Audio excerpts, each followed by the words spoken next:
अस्सलाम वालेकुम students, my name is Faizan Siddiqui. I hope आप लोग ठीक ठाक होंगे, खैर खैरियत से होंगे।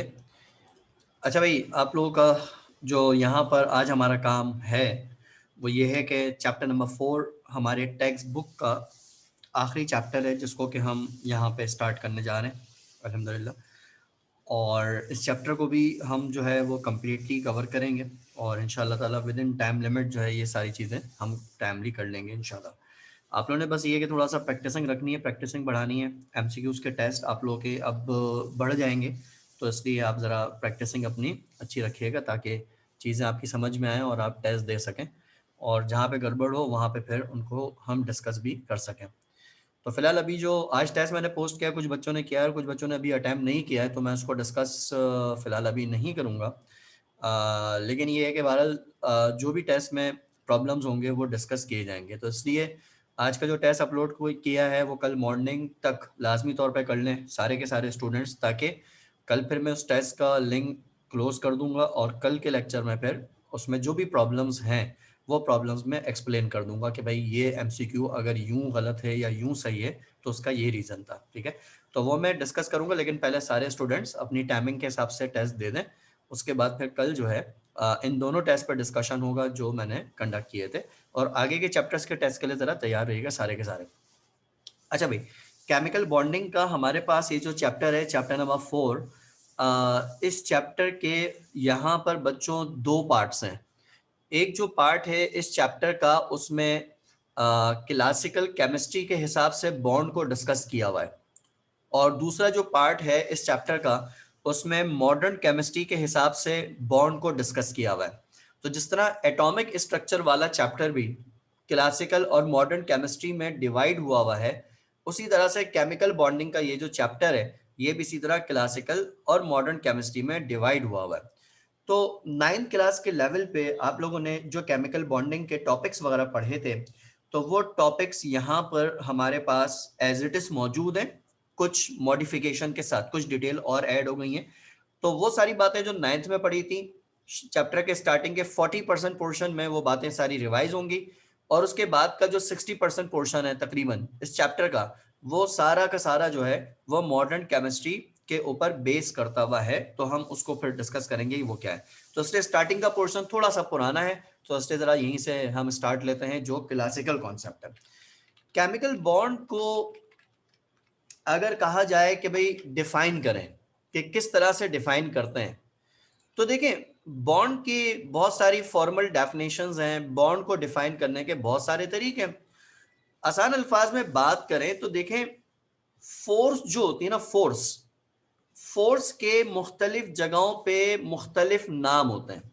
ये बात पता है ना कि फोर्स के मुख्तलिफ जगहों पे मुख्तलिफ नेम है। जैसे अगर आप किसी बॉडी को मूव करवा रहे हैं किसी एक डायरेक्शन में, और जिस डायरेक्शन में वो मूव कर रही है उसकी ऑपोजिट डायरेक्शन में एक फोर्स लगे जो मोशन के अगेंस्ट में लग रही हो, तो इस तरह की फोर्स जो मोशन की ऑपोजिट डायरेक्शन में लगती है, उस फोर्स को आप नाम देते हैं फ्रिक्शन का। तो फ्रिक्शन के बारे में आप लोगों ने पढ़ा हुआ है कि फ्रिक्शन एक फोर्स का नाम है। अर्थ किसी चीज को अपनी तरफ जब अट्रैक्ट करती है, तो वो जो अट्रैक्शन की फोर्स होती है हम उसको ग्रेविटेशनल फोर्स का नाम देते हैं, हम उसको वेट का नाम देते हैं। तो वेट भी एक फोर्स है, फ्रिक्शन भी एक फोर्स है, नॉर्मल रिएक्शन भी एक फोर्स है। नॉर्मल रिएक्शन पड़ा होगा, एक बॉडी अगर सरफेस पर है तो एक फोर्स डाउनवर्ड लगती है और एक उसको बैलेंस करने के लिए अपवर्ड लगती है। तो वो फोर्स अगेन एक नॉर्मल रिएक्शन एक फोर्स है। रीस्टोरिंग फोर्स होती है जो कि स्प्रिंग्स वगैरह के अंदर लगी होती हैं, बिल्कुल अगेन वो भी एक फोर्स है। तो सीधे देखो, ये जो केमिकल बॉन्ड है ना, ये केमिकल बॉन्ड भी फोर्स का नाम है। केमिकल बॉन्ड फोर्स का ही नाम है, लेकिन इसकी कंडीशन क्या है कि वो फोर्स जो दो एटम्स के दरमियान में लगे, सबसे पहली बात, यानी एक ऐसी फोर्स है जो कि एटम्स के दरमियान में लगेगी, ठीक है। और दूसरी बात यह है कि ये एक ऐसी फोर्स होगी कि जो अट्रैक्शन की फोर्स होगी, ठीक है। बॉन्डिंग की फोर्स कभी भी रिपल्सिव नहीं होती है, तो इसलिए अट्रैक्शन की फोर्स होगी। तो दो एटम्स के दरमियान लगने वाली जो अट्रैक्टिव फोर्सेस होती हैं, उन अट्रैक्टिव फोर्स को हम नाम देते हैं केमिकल बॉन्ड का, ठीक है। तो बॉन्ड को डिफाइन ऐसे किया जाता है कि वो फोर्स जो दो एटम्स के दरमियान में लगे और अट्रैक्शन की हो, उसकी वजह से एटम्स आपस में कंबाइन हुए हो, तो उस फोर्स को नाम देते हैं उस फोर्स को नाम देते हैं केमिकल बॉन्ड का। तो उसको मैं एक छोटी सी डेफिनेशन यूं बना दूं, an attractive force that holds the atoms together in the form of molecule or compound, ठीक है, is called a chemical bond. तो केमिकल बॉन्ड जो है वो फोर्स को कहा जाता है, एक ऐसी फोर्स जो दो एटम्स को आपस में ज्वाइन करके रखती हो, तो उसको नाम दिया जाता है केमिकल बॉन्ड का। तो बॉन्ड जो है वो फोर्स का नाम है। तो पहली बात तो ये चीज ध्यान में रखिएगा। अच्छा, बॉन्डिंग एलिमेंट करते क्यों है, यानी एलिमेंट जो होते हैं वो अगर केमिकल बॉन्ड बना रहे हैं, हम वो पढ़ते हैं ना, आयनिक बॉन्ड है तो कोवलेंट बॉन्ड है तो डेटिव बॉन्ड है, तो आगे मैं पढ़ाऊंगा सिग्मा बॉन्ड है, पाई बॉन्ड है, हम कई तरह के बॉन्ड्स यहाँ पे पढ़ेंगे। तो बेसिक क्वेश्चन ये है कि एलिमेंट जो होते हैं वो बॉन्ड बनाते क्यों हैं, ठीक है, why do elements form chemical bond. तो इसमें ये बड़ा बेसिक क्वेश्चन है, लेकिन इस क्वेश्चन की इंपॉर्टेंस है क्योंकि इसके ऊपर आगे की बातें हमारी बेस करेंगी। तो अगर कोई पूछे कि एलिमेंट बॉन्ड क्यों बनाते हैं, तो भाई ये चीज हमेशा याद रखिएगा कि एलिमेंट बॉन्ड इसलिए बनाते हैं ताकि वो स्टेबिलिटी को गेन कर सकें, अपने आप को स्टेबल कर सकें। तो वो स्टेबिलिटी गेन करने के लिए याद रखिएगा बॉन्डिंग होती है, चाहे बॉन्ड कोई भी बने, आयनिक कोवलेंट ये वो जो भी बॉन्ड बने, बॉन्ड बनाने का एक ही मकसद होता है कि एलिमेंट स्टेबिलिटी को गेन करें। स्टेबिलिटी गेन करने के लिए जो है वो बॉन्ड्स बनाते हैं। अच्छा, स्टेबिलिटी गेन किस तरह से होती है, जरा इसको भी ध्यान में रखिएगा कि भाई एलिमेंट बॉन्ड बनाना ताकि स्टेबिलिटी गेन करे। तो स्टेबिलिटी को कैसे डिफाइन करेंगे कि भाई एक एलिमेंट है वो बॉन्ड बना रहा है, स्टेबिलिटी गेन कर रहा है, तो स्टेबल एलिमेंट किसे कहा जाता है। तो स्टेबिलिटी को दो तरह से डिफाइन किया जाता है और वो दोनों बातें हम एग्जाम्पल के साथ पढ़ेंगे भी। हमेशा याद रखना कि पीरियोडिक टेबल में अगर पूछा जाए, सबसे पहले एक बिल्कुल कॉमन सेंस की बात, पीरियोडिक टेबल में पूछा जाए कि भाई जितने भी अवेलेबल एलिमेंट्स हैं पीरियोडिक टेबल में, उनमें मोस्ट स्टेबल एलिमेंट्स कौन से हैं, अगर आपसे ये क्वेश्चन किया जाए, तो ये बात याद रखना कि पीरियोडिक टेबल में 114 एलिमेंट्स हैं और मोस्ट स्टेबल एलिमेंट जो हैं पीरियोडिक टेबल के वो नोबल गैसेस हैं। Elements of group 8A of periodic table are the most stable elements and they are noble gases, सही ना। Helium, neon, argon, krypton, xenon, radon, ये सारी नोबल गैसेस हैं और ये पीरियोडिक टेबल के मोस्ट स्टेबल एलिमेंट्स हैं। तो इसलिए एक तो ये चीज याद रखनी चाहिए आप लोगों को कि मोस्ट स्टेबल एलिमेंट्स जो पीरियोडिक टेबल में है वो नोबल गैस हैं। ठीक हो गया, मोस्ट स्टेबल जो होते हैं भाई वो नोबल गैस होते हैं। अच्छा, अब यहां पर अगली बात जो आती है वो ये आती है कि एलिमेंट जब बॉन्ड बनाते हैं तो वो स्टेबिलिटी हासिल करने के लिए बॉन्डिंग करते हैं, और स्टेबिलिटी उसी वक्त हासिल होती है जब उस एलिमेंट की जो वैलेंस शेल में इलेक्ट्रॉनिक कॉन्फ़िगरेशन नोबल गैस की तरह हो जाए। यानी जितनी भी नोबल गैसेस हैं बच्चों, हीलियम, नियॉन, आर्गन, क्रिप्टॉन जो भी हैं, उन तमाम नोबल गैसेस में एक बात कॉमन है जो बाकी पूरे पीरियोडिक टेबल में नहीं है। वो क्या बात कॉमन है, वो ये है कि इनके जो वैलेंस शेल होते हैं नोबल गैसेस के वो कंप्लीटली फिल होते हैं, चाहे वैलेंस शेल में 2 इलेक्ट्रॉन की कैपेसिटी हो या 8 इलेक्ट्रॉन्स की कैपेसिटी हो, इनके जो वैलेंस शेल्स होते हैं वो कंप्लीटली फिल्ड होते हैं। आसान अल्फाज में 9 क्लास के लेवल पे बात करूं तो उसको हम ये कह सकते हैं कि इनके यानी नोबल गैसेस में जो एलिमेंट्स आते हैं इनके डुप्लेट और ऑक्टेट्स जो होते हैं वो कंप्लीट होते हैं। यानी अगर इनके वैलेंस शेल में 2 इलेक्ट्रॉन्स की कैपेसिटी है तो 2 इलेक्ट्रॉन्स इनके वैलेंस शेल में लाजमी तौर पे होंगे। अगर इनके वैलेंस शेल में 8 इलेक्ट्रॉन की कैपेसिटी है तो इनके वैलेंस शेल में लाजमी तौर पे 8 इलेक्ट्रॉन्स होंगे। तो बात यहां पे कहने की कि इनके वैलेंस शेल में जितने की भी कैपेसिटी होती है, जितने भी इलेक्ट्रॉन की कैपेसिटी होती है, वो कैपेसिटी पूरी हुई भी होती है।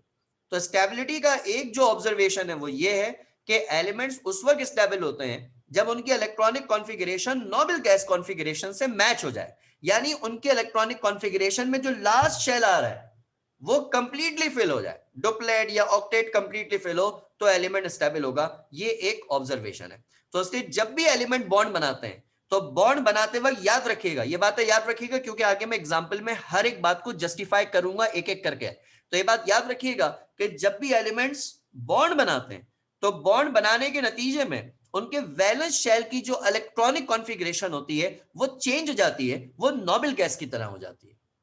यानी एलिमेंट में, वैलेंस शेल में बॉन्ड बनाने से पहले जितने भी इलेक्ट्रॉन है, जब वो बॉन्ड बनाएगा, चाहे वो इलेक्ट्रॉन को ट्रांसफर करे, चाहे वो इलेक्ट्रॉन को म्यूचुअली शेयर करे, चाहे वो इलेक्ट्रॉन को वन साइडेड शेयर करे, कुछ भी करे, जब वो बॉन्ड बनाएगा तो बॉन्ड बनाने के बाद उसकी जो वैलेंस शेल होगा उसकी इलेक्ट्रॉनिक कॉन्फ़िगरेशन नोबल गैस की तरह हो जाएगी। यानी वैलेंस शेल बॉन्ड बनाने के नतीजे में हमेशा हमेशा कंप्लीटली फिल हो जाएगा। इसको मैं एग्जांपल दूंगा, ये वाला पॉइंट याद रखिएगा। तो इसलिए भाई एलिमेंट जो है स्टेबिलिटी गेन करने के लिए बॉन्ड बनाते हैं, और स्टेबिलिटी उसी वक्त मिलती है जब उनके वैलेंस शेल कंप्लीटली फिल हो जाएं, जैसे कि नोबल गैसेस में होता है। तो एक तो ये चीज हो गई।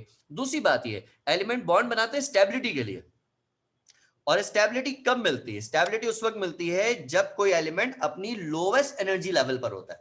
ये चीज याद रखिएगा, चैप्टर नंबर 5 थर्मोडायनेमिक्स में आप लोगों को ये चीज पढ़ाई भी थी मैंने, थोड़ा बहुत शायद इसका आइडिया दिया था, या पता नहीं एमकेट वालों को दिया था, मुझे एग्जैक्टली याद नहीं है।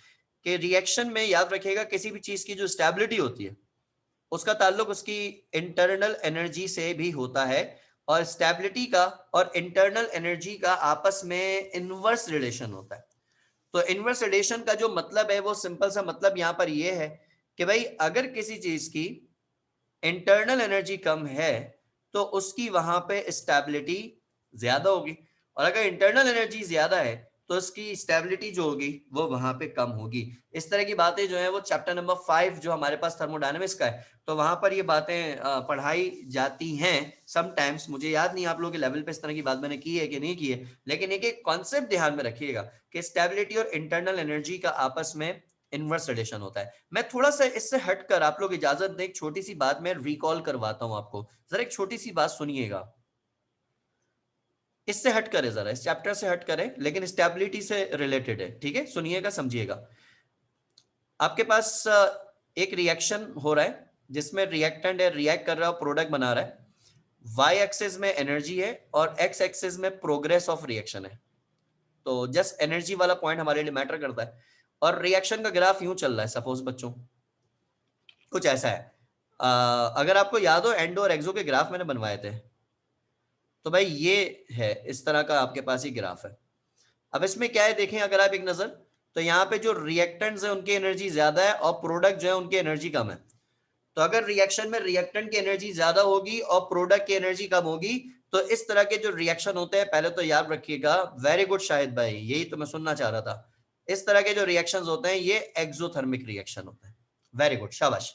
तो ये एक्सोथर्मिक रिएक्शन का ग्राफ है, ठीक है? अब अगर मैं थोड़ा सा स्टेबिलिटी के पॉइंट ऑफ व्यू से बात करूं, क्योंकि देखो एनटीएस लेवल पे इस तरह का क्वेश्चन आया हुआ है स्टेबिलिटी के ऊपर, कि भाई जैसे एक्सोथर्मिक रिएक्शन है, इसका ग्राफ आपके सामने बना हुआ है।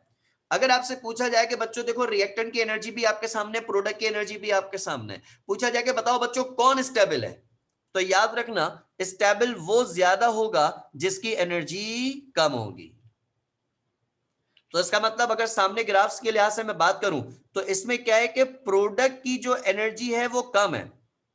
तो प्रोडक्ट की एनर्जी कम है तो इसका मतलब यह है कि जो प्रोडक्ट्स यहां पर हैं वो स्टेबल है, और रिएक्टेंट की जो एनर्जी है वो ज्यादा है, तो इसका मतलब है कि रिएक्टेंट्स कंपैरेटिवली अनस्टेबल है। तो ये बात याद रखो कि जहां कहीं पर एक्सोथर्मिक रिएक्शन होता है, एक्सोथर्मिक के जो प्रोडक्ट्स होते हैं वो स्टेबल होते हैं, एंडोथर्मिक के प्रोडक्ट जो होते हैं वो अनस्टेबल होते हैं। ये बात याद रखिएगा। सॉरी, हाँ सही, एंडोथर्मिक के प्रोडक्ट अनस्टेबल होते हैं, एक्सो के स्टेबल होते हैं, ठीक है? मैं इसमें एंडोथर्मिक भी आपके इंटरेस्ट के लिए ऐड कर दूं, थोड़ा सा एनटीएस को भी टच कर ही देते हैं जब इतनी सारी बातें मैंने कर ही दी हैं। तो इसी तरह से अगर एंडो का ग्राफ भी आपके सामने हो तो देखो उसमें भी एनर्जी के कुछ मामला इसके ओपोजिट है। एंडोथर्मिक जब होता है तो रिएक्टेंट की एनर्जी कम होती है और प्रोडक्ट की एनर्जी जो है वो ज्यादा होती है एंडोथर्मिक रिएक्शन में। ये एंडो का ग्राफ है जो सेकंड वाला मैंने बनाया, ठीक है? अगर एनर्जी के लिहाज से बात करें तो क्योंकि रिएक्टेंट्स की एनर्जी कम है, तो जिसकी एनर्जी कम होगी, आपस में कंपेयर हो रहा है रिएक्टेंट वर्सेस प्रोडक्ट, ठीक है ना? तो क्योंकि रिएक्टेंट की एनर्जी कम है तो इसका मतलब यहां पे सिंपल है कि रिएक्टेंट जो है वो स्टेबल है, जबकि प्रोडक्ट जो है वो यहां पे अनस्टेबल है। तो ये जो ग्राफ सेकंड वाला आपके सामने बना हुआ है, ये ग्राफ यहां पे एंडोथर्मिक का ग्राफ है। तो ये इटसेल्फ एक एमसीक्यू है, इसको याद रखिएगा कि एक्सोथर्मिक के जो प्रोडक्ट्स होते हैं वो स्टेबल होते हैं, और एंडोथर्मिक के जो प्रोडक्ट्स होते हैं वो अनस्टेबल होते हैं, एक्सो के रिएक्टेंट अनस्टेबल होते हैं और एंडो के रिएक्टेंट जो होते हैं वो स्टेबल होते हैं। ये इस तरीके से होता है। तो इसलिए ये एक उससे रिलेटेड पॉइंट था, तो इसको जरा ध्यान में रखिएगा। तो मैं वापस आता हूं, जरा बॉन्ड पे वापस बात करते हैं। तो बॉन्डिंग के हवाले से बात याद रखें कि भाई एलिमेंट स्टेबिलिटी गेन करने के लिए बॉन्ड बनाते हैं, और जब वो बॉन्ड बना रहे होते हैं, जब वो बॉन्ड बना रहे होते हैं तो उस वक्त वो एनर्जी अपनी डिक्रीज करते जाते हैं, यानी बॉन्ड बनाते वक्त वो एनर्जी को रिलीज करना शुरू कर देते हैं। नॉर्मली ऐसा होता है, जब भी दो चीजों के दरमियान बॉन्ड बनता है वहां पे लाजमी तौर पे एनर्जी जो है वो रिलीज होती है, और जितना ज्यादा कोई एलिमेंट एनर्जी को लूज करेगा उसकी अपनी एनर्जी उतनी तेजी से डिक्रीज होती जाएगी। यानी एक एलिमेंट के पास 100 जूल एनर्जी है, उसने 20 जूल एनर्जी रिलीज कर ली और 80 जूल अपने पास रखा हुआ है। एक और एलिमेंट है, उसके पास 100 जूल एनर्जी है, उसने 50 जूल रिलीज कर ली और 50 जूल अपने पास रखी हुई है। तो पहले वाले रिएक्टर ने एनर्जी अपने पास सपोज करें कि 80 जूल रखी हुई है, और दूसरे वाले ने एनर्जी जो है वो 50 जूल रखी हुई है। तो जिसने अपने पास एनर्जी कम रखी होगी, जिसने अपने पास एनर्जी कम रखी होगी वो ज्यादा स्टेबल हो जाएगा। तो याद रखना कि जिसकी इंटरनल एनर्जी कम होती है उसकी स्टेबिलिटी ज्यादा होती है। चैप्टर नंबर 7 में मैंने बताया था ये। चले ओके, मुझे याद नहीं शायद भाई, लेकिन चले अच्छी बात है, पॉइंट हमारा रिवाइज हो गया कि स्टेबिलिटी और एनर्जी का आपस में इनवर्स रिलेशन होता है। तो ये चीज याद रखें, ये पैरामीटर्स याद रखें कि जब भी दो एलिमेंट्स बॉन्ड बनाने आएंगे तो बॉन्ड बनाते वक्त वो एनर्जी को, बॉन्ड बनाते वक्त वो स्टेबिलिटी को गेन करते हैं, और स्टेबिलिटी गेन करने के लिए उनमें दो तरह के चेंजेस हमेशा आएंगे। बॉन्ड जब भी बनेगा दो तरह के चेंजेस हमेशा आएंगे।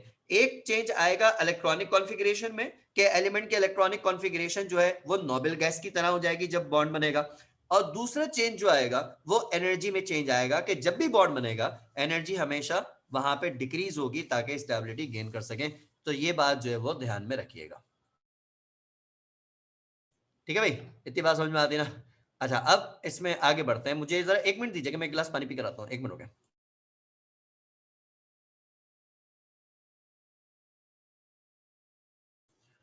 अच्छा जी, अब आगे बढ़ते हैं बच्चों, इसके आगे से बात करते हैं।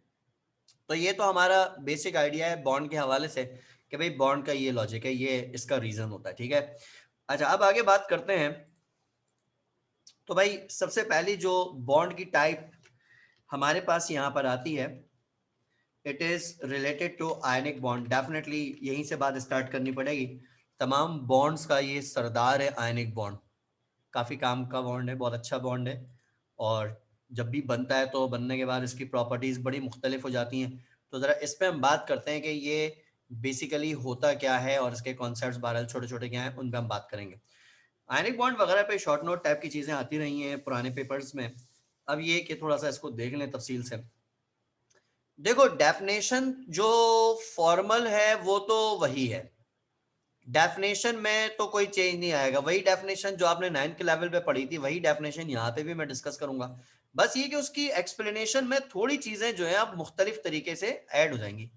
तो इसलिए डेफिनेशन आपको दी जाती थी, उसी पे मैं रिपीट करके बात स्टार्ट करता हूँ कि पढ़ाया जाता था कि a chemical bond form by the complete transfer of electrons between two atoms is called ionic bond. एक ऐसा बॉन्ड जो दो एटम्स के दरमियान इलेक्ट्रॉन के कंप्लीट ट्रांसफर होने के नतीजे में बने।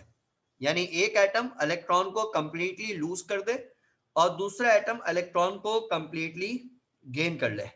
तो वो बॉन्ड जो दो एटम्स के दरमियान इलेक्ट्रॉन के कंप्लीट ट्रांसफर होने के नतीजे में बनता है, इस तरह का जो बॉन्ड होता है उसको नाम दिया जाता है आयनिक बॉन्ड का। तो आयनिक बॉन्ड जो है वो इस तरीके से वहां पे डिफाइन किया जाता था, ये इसका तरीकेकार होता है। ठीक है जी। अच्छा, अब यहां पर होता किस तरह से जरा इसको समझना। आयनिक बॉन्ड की एक्सप्लेनेशन यहां पर सोडियम क्लोराइड के ऊपर है, लेकिन उसके अंदर की डिटेल क्या है जरा इसको देखिएगा। तो मैं इसकी एग्जांपल में सोडियम क्लोराइड की बात करता हूं, तो जरा देख लें किस तरह से होगा। 9 के लेवल में पता नहीं पढ़ाते थे नहीं पढ़ाते थे, शायद पढ़ाते होंगे, याद नहीं है मुझे। लेकिन एक सोडियम क्लोराइड की फॉर्मेशन किस तरह से होती है, आयनिक बॉन्डिंग उसमें बेसिकली किस तरह से होती है वो समझिएगा। देखें, दो एटम्स के दरमियान जब आयनिक बॉन्ड बनता है तो आयनिक बॉन्ड की फॉर्मेशन के वक्त 3 स्टेप्स होते हैं जिसके थ्रू आयनिक बॉन्ड बनता है। 3 स्टेप्स होते हैं, ठीक है। कौन कौन से 3 स्टेप्स होते हैं? हमेशा याद रखो, जब भी दो एलिमेंट्स के दरमियान आयनिक बॉन्ड बनेगा उसमें सबसे पहला काम जो होगा वो होगा फॉर्मेशन ऑफ कैट आइन। पॉजिटिव आइन की जो है वो फॉर्मेशन होगी। अब ये किस तरह से होती है जरा इसको देखिएगा, इसको समझिएगा। जैसे फॉर एग्जांपल आपके पास सोडियम क्लोराइड की फॉर्मेशन हम पढ़ रहे हैं ना, आपके पास सोडियम का एटम है, सोडियम का एटम है, सोडियम का एटॉमिक नंबर होता है 11। इसकी कॉन्फ़िगरेशन सबको याद होगी, ये होती है 1s2 2h2 2p6 3s1। ये सोडियम की इलेक्ट्रॉनिक कॉन्फ़िगरेशन होती है। अगर आप सोडियम के एटम को एनर्जी दे दें, कितनी एनर्जी दे दें, इसको आप एनर्जी दें, ये वैल्यू याद रखनी पड़ेगी क्योंकि एग्जांपल देंगे तो फिर ये वैल्यू लिखनी पड़ेगी।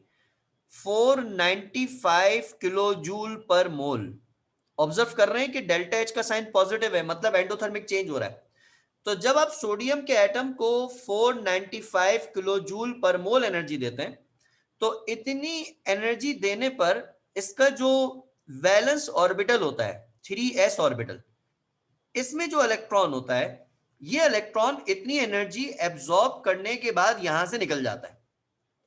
और जब ये इलेक्ट्रॉन यहां से निकल जाता है तो उस निकले हुए इलेक्ट्रॉन को हम यहां पर प्रोडक्ट साइड पे लिख देते हैं कि भाई आपने इतनी एनर्जी दी और एनर्जी देने पर इलेक्ट्रॉन जो है वहां से निकल गया। अच्छा, अब जब वो इलेक्ट्रॉन निकलेगा तो इलेक्ट्रॉन लूज करने के बाद सोडियम का जो एटम होगा इसके ऊपर पॉजिटिव चार्ज आ जाएगा, यानी कि ये सोडियम का एटम कन्वर्ट हो जाएगा किसमें, कैटाइन में, और इलेक्ट्रॉनिक कॉन्फ़िगरेशन जो है वो चेंज हो जाएगी। क्या चेंज होगी? 3s में से इलेक्ट्रॉन निकल चुका है, तो 3s में से जब इलेक्ट्रॉन निकल गया तो इलेक्ट्रॉनिक कॉन्फ़िगरेशन इसकी बन गई 1s2 2s2 2p6। ये इसकी इलेक्ट्रॉनिक कॉन्फ़िगरेशन जो है वो यहां पे बन गई इलेक्ट्रॉन निकलने के बाद। ये सोडियम का आयन हो गया। तो ये पहला स्टेप है कि सोडियम का एटम था, आपने 495 किलो जूल पर मोल एनर्जी दी और इतनी एनर्जी देने पर इलेक्ट्रॉन निकल गया और इलेक्ट्रॉन निकलने के बाद वो सोडियम का एटम कैटायन में कन्वर्ट हो गया।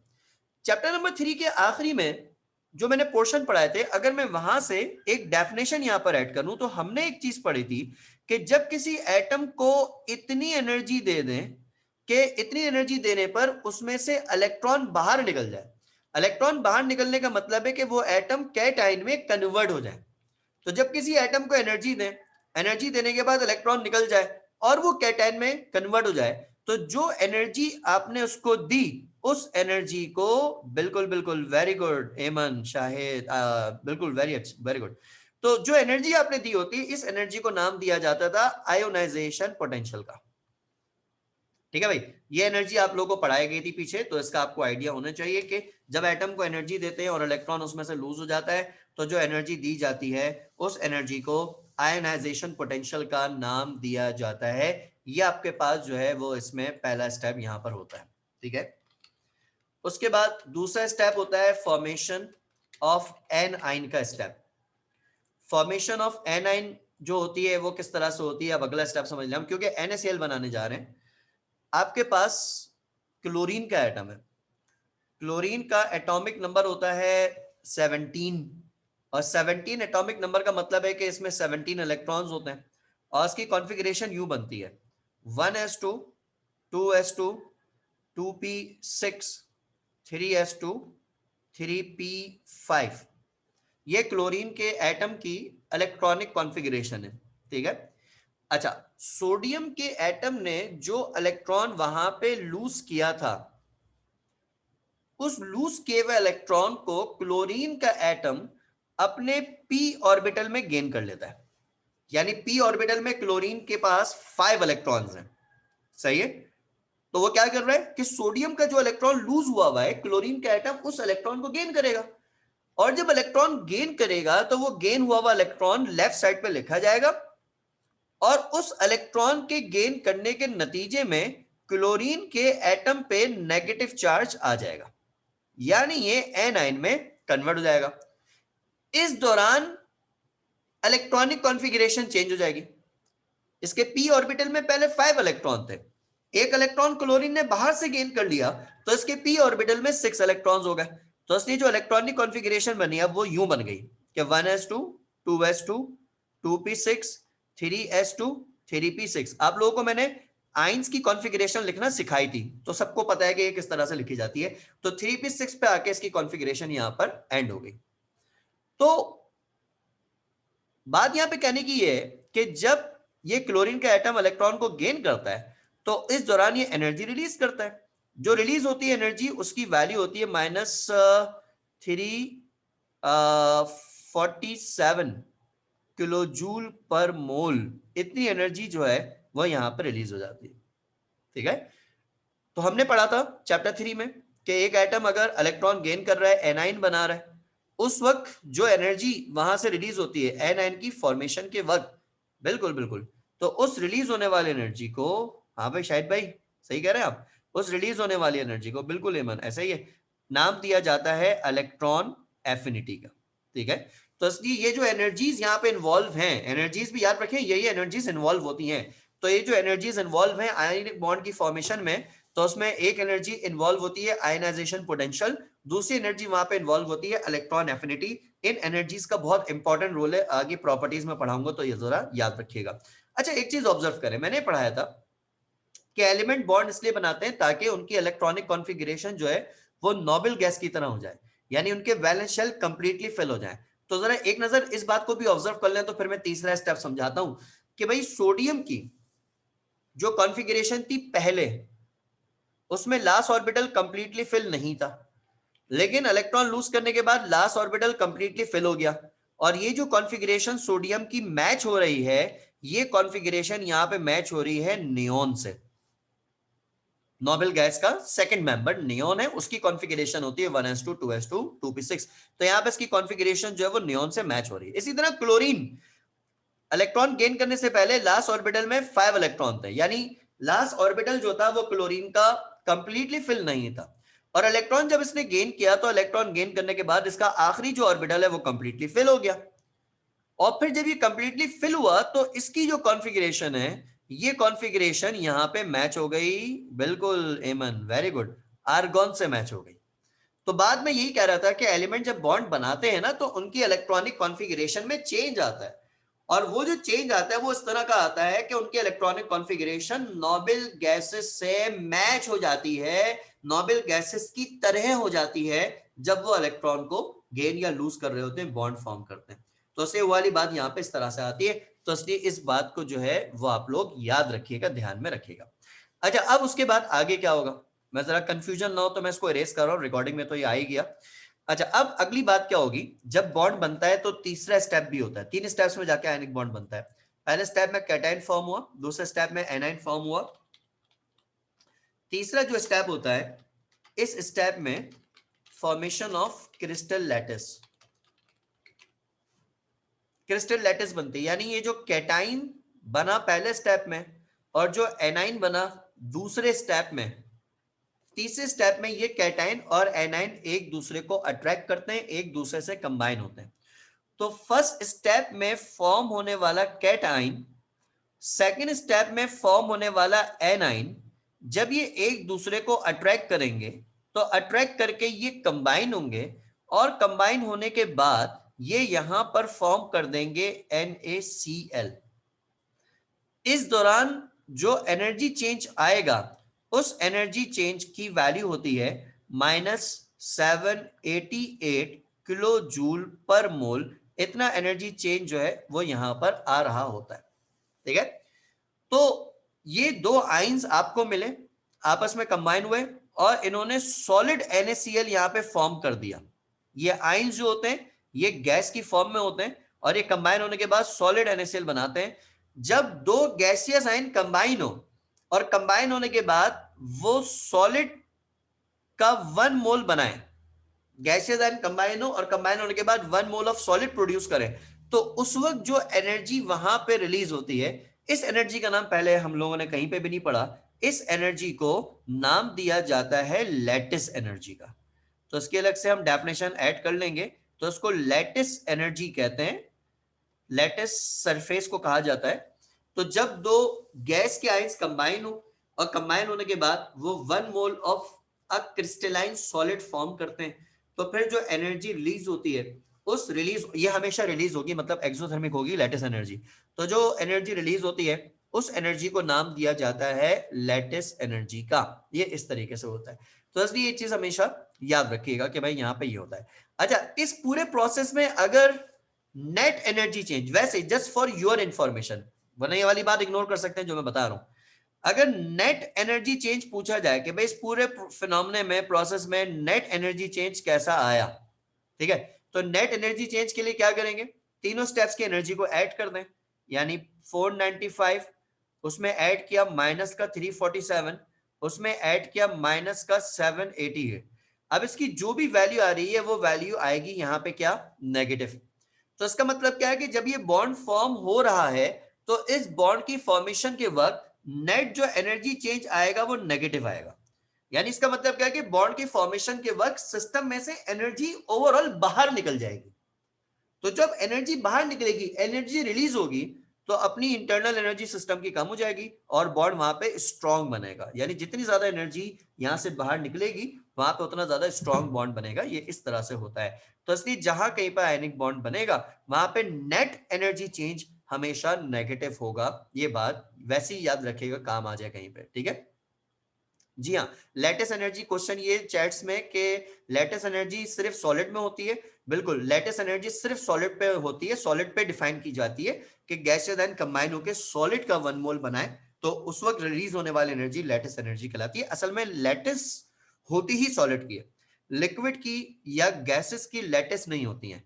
तो इसलिए सॉलिड्स की लैटिस होती है और इसीलिए उसी के ऊपर ये कॉन्सेप्ट जो है वो डिपेंड करता है। तो आपके पास जब आयनिक बॉन्ड बनेगा भाई वहां पर इस तरह के एनर्जी चेंजेस यहां पर आएंगे, इसको याद रखिएगा। अच्छा, अब इसमें अगली बात ऐड करते हैं, कंडीशंस ऑफ आयनिक बॉन्ड। जब मैं वो चैप्टर पढ़ा रहा था पिछला, तो बच्चों उस चैप्टर में मैंने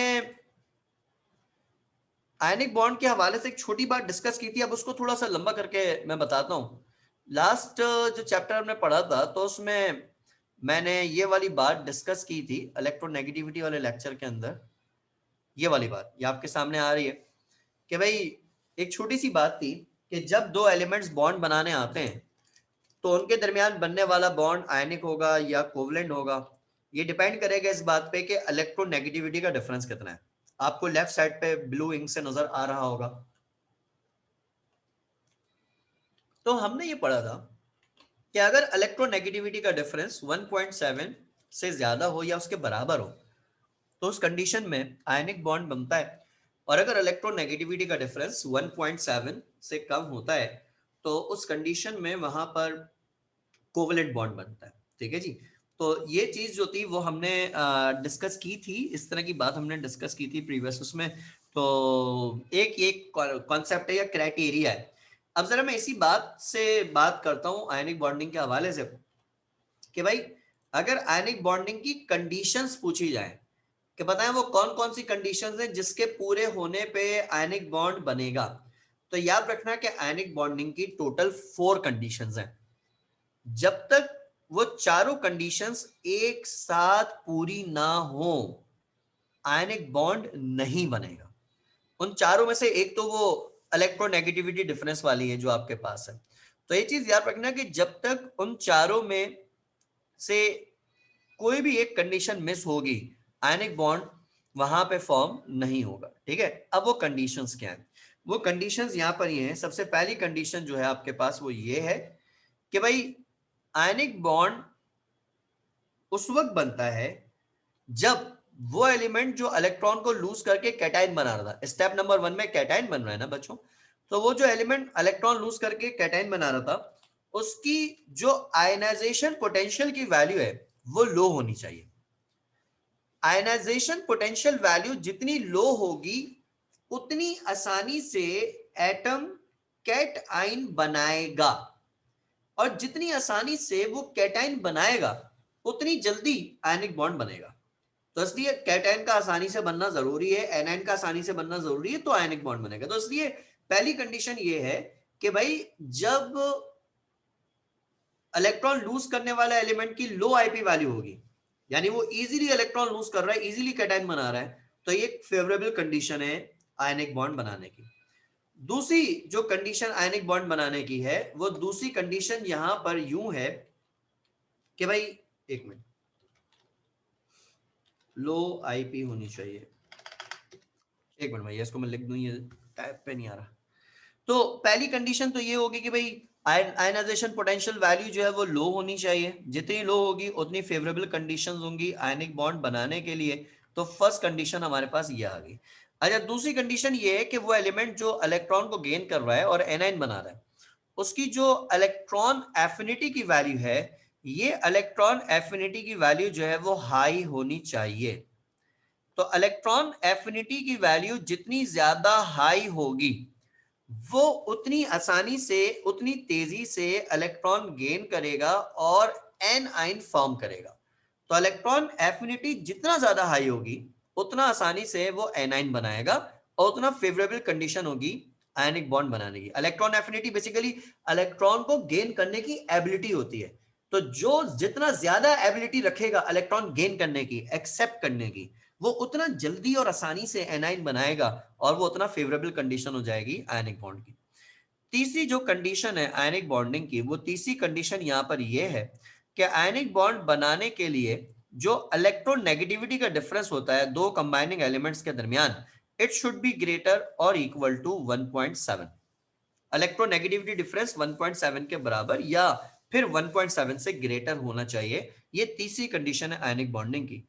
और चौथी और आखिरी कंडीशन जो आयनिक बॉन्डिंग की है, वो कंडीशन ये है कि आयनिक बॉन्ड जब भी बनेगा, जिन दो एलिमेंट्स में भी बनेगा, तो हमेशा याद रखना कि उनमें से एक एलिमेंट का मेटल और दूसरा एलिमेंट का नॉन मेटल होना जरूरी है। मेटल एंड नॉन मेटल होना जरूरी है। मेटल मेटल आयनिक बॉन्डिंग नहीं करेंगे, नॉन मेटल आयनिक बॉन्डिंग नहीं करेंगे। तो एक का मेटल और एक का नॉन मेटल होना लाजमी है। अगर ये एक कंडीशन पूरी ना हो पाई या कोई भी एक कंडीशन इनमें से पूरी ना हो पाई, तो वहां पे सब कुछ आइडियल होने के बावजूद भी आयनिक बॉन्ड नहीं बनेगा। जैसे अक्सर लोग कंफ्यूज होते हैं इसके ऊपर, किसके ऊपर कंफ्यूज होते हैं? हाइड्रोजन फ्लोराइड पे। हाइड्रोजन फ्लोराइड पे अगर हम बात करें, हाइड्रोजन की इलेक्ट्रोनेगेटिविटी होती है 2.1 और फ्लोरीन की इलेक्ट्रोनेगेटिविटी होती है 4। अगर मैं यहां पे इलेक्ट्रोनेगेटिविटी का डिफरेंस निकालूं, तो ये होगा 4 माइनस 2.1, जो क्या आएगा, कितना, तकरीबन 1.9। ठीक है, और 1.9 इज ग्रेटर देन 1.7। तो अक्सर बच्चे इस बात पे कंफ्यूज होते हैं कि भाई हाइड्रोजन फ्लोराइड में इलेक्ट्रोनेगेटिविटी डिफरेंस 1.7 से बड़ा है, तो इसका बॉन्ड आयनिक होना चाहिए। लेकिन इसका बॉन्ड आयनिक नहीं होता, क्योंकि आयनिक बॉन्ड बनाने के लिए सिर्फ इलेक्ट्रोनेगेटिविटी का डिफरेंस काफी थोड़ी है। आयनिक बॉन्ड बनाने के लिए भाई चारों बातें हैं, तो उसमें मेटल और नॉन मेटल का होना भी जरूरी है। अब इसमें जो हाइड्रोजन है, हाइड्रोजन एक नॉन मेटल है, ठीक है। और इसी तरह से जो फ्लोरीन है, ये फ्लोरीन भी यहाँ पे नॉन मेटल है। तो जब दो नॉन मेटल्स आपस में कंबाइन होंगे, तो वो कुछ भी कर लें, आयनिक बॉन्ड कभी भी वो नहीं बनाएंगे, भले उनकी इलेक्ट्रोनेगेटिविटी का डिफरेंस जितना भी ज्यादा हो। ठीक है, तो इसलिए ये चीज ध्यान में रखिएगा कि भाई यहाँ पर जो आयनिक बॉन्ड बनता है वो मेटल और नॉन मेटल के दरमियान बनता है। तो पीरियोडिक टेबल में बहुत सारे एलिमेंट्स मेटल है, बहुत सारे नॉन मेटल है। ग्रुप में जैसे एस ब्लॉक है, एस ब्लॉक आप लोगों ने नहीं पढ़ा, सॉरी। जैसे पीरियोडिक टेबल के शुरू के दो ग्रुप है, 1A और 2A, उसमें ऑलमोस्ट सारे ही एलिमेंट जो है वो मेटल है, हाइड्रोजन के अलावा। इसी तरह ग्रुप 3A से 8A तक, उसमें ऊपर जितने भी एलिमेंट्स हैं उनमें ज्यादातर नॉन मेटल है और नीचे जो एलिमेंट है ज्यादातर मेटल है। बीच में जितने भी एलिमेंट्स है पीरियोडिक टेबल में, उसमें 99% एलिमेंट मेटल्स हैं। तो बेसिकली बात यहाँ पे कहने की ये है कि मेटल और नॉन मेटल होना जरूरी है। अगर एक भी एलिमेंट ऐसे कंडीशन, इन कंडीशन में से कोई भी एक कंडीशन को मिस कर जाए, कोई भी एलिमेंट, तो उस कंडीशन में आयनिक बॉन्ड नहीं बनेगा। तो आयनिक बॉन्डिंग की ये कंडीशन है, ये कंडीशन आप लोग याद रखिएगा। अच्छा, एक और बात इसमें ऐड करते हैं प्रॉपर्टीज ऑफ आयनिक कंपाउंड्स की, कि जब दो एलिमेंट्स आयनिक बॉन्ड बना लेते हैं तो फिर उसमें क्या कैरेक्टर्स आ जाते हैं। तो जरा उस पर बात कर लेते हैं एक नजर। आयनिक कंपाउंड्स की जो हमारे पास यहाँ पे प्रॉपर्टीज हैं, तो उनमें 2-3 बातें हैं कॉमन जो आपने याद रखनी है, उसके अलावा कुछ बातें हैं जो आपने रटा मारनी है। आयनिक कंपाउंड्स के हवाले से याद रखना कि देखो, आयनिक बॉन्ड जितने भी केमिकल बॉन्ड्स होते हैं उनमें दूसरे नंबर पे हाईली स्ट्रॉन्ग बॉन्ड है। सही है। सबसे पहले नंबर पे स्ट्रॉन्गेस्ट बॉन्ड होता है मेटालिक बॉन्ड। चैप्टर 2 में कभी सॉलिड पढ़ाए थे तो वहां पे हल्का फुल्का मैंने डिस्कस भी किया था मेटालिक क्रिस्टल्स पे। तो सबसे स्ट्रॉन्गेस्ट बॉन्ड तो मेटालिक बॉन्ड्स होता है। उनके बाद दूसरे नंबर पे जो बॉन्ड स्ट्रॉन्ग होता है वो आयनिक बॉन्ड होता है। तो इसलिए ये चीज याद रखना कि आयनिक बॉन्ड क्योंकि एक स्ट्रॉन्ग बॉन्ड है, तो जब दो एटम्स के दरमियान आयनिक बॉन्ड बनेगा तो स्ट्रॉन्ग बॉन्ड होने की वजह से उनके पार्टिकल्स जो होंगे एक दूसरे को स्ट्रांगली अट्रैक्ट करेंगे, और जब वो एक दूसरे को स्ट्रांगली अट्रैक्ट करेंगे तो वो टाइटली पैक हो जाएंगे।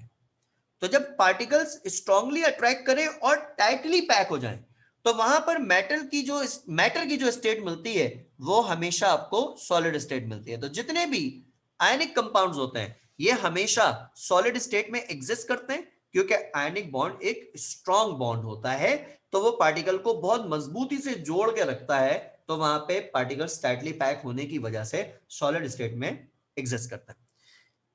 इसी तरह से किसी भी चीज का मेल्टिंग और बॉइलिंग पॉइंट डिपेंड करता है इस बात पे कि उसमें किस तरह के बॉन्ड्स हैं। अगर आयनिक बॉन्ड्स हैं तो क्योंकि स्ट्रॉन्ग बॉन्ड है, कोई भी चीज उसी वक्त मेल्ट होती है या बॉयल होती है जब उसमें बॉन्ड्स अंदर जो बने हुए हैं वो ब्रेक हो जाएं, तो फिर मेल्टिंग स्टार्ट होती है और उसके बाद बॉइलिंग स्टार्ट होती है। तो बॉन्ड जितना ज्यादा स्ट्रॉन्ग होगा उसको ब्रेक करने के लिए उतना ज्यादा हाई टेम्परेचर वहां पे चाहिए होगा। तो इसलिए चीज याद रखना कि जितने भी आयनिक कंपाउंड्स होते हैं उनके जो मेल्टिंग पॉइंट्स होते हैं वो बहुत ज्यादा हाई मेल्टिंग पॉइंट्स होते हैं, क्योंकि इनमें आयनिक बॉन्ड प्रेजेंट होते हैं, स्ट्रॉन्ग बॉन्ड होते हैं, तो इसलिए इनके मेल्टिंग पॉइंट्स भी बहुत ज्यादा हाई होते हैं। जैसे फॉर एग्जांपल आपका ऑर्डिनरी जो खाने का नमक है NaCl, NaCl को देख लें तो NaCl का जो मेल्टिंग पॉइंट होता है ये मेल्टिंग पॉइंट तकरीबन 801 डिग्री सेंटीग्रेड होता है, इतना ज्यादा हाई होता है। तो आप ऑर्डिनरी से एक नमक जो खा रहे हैं उसका मेल्टिंग पॉइंट इतना हाई है, तो आयनिक कंपाउंड्स के जो मेल्टिंग पॉइंट्स होते हैं वो हाई होते हैं।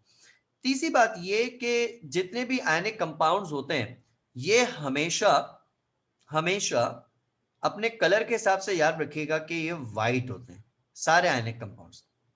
और केमिस्ट्री में वाइट कोई कलर नहीं है, तो इसलिए हम कहते हैं कि ये कलरलेस होता है। तमाम आयनिक कंपाउंड्स हमेशा कलरलेस होते हैं, ठीक है, ये चीज याद रखिएगा। और चौथी और आखिरी बात इसमें याद रखिएगा कि भाई ये जितने भी आयनिक कंपाउंड्स होते हैं ये सारे के सारे एज एन इलेक्ट्रोलाइट वर्क करते हैं, यानी ये इलेक्ट्रोलाइटिक नेचर के होते हैं।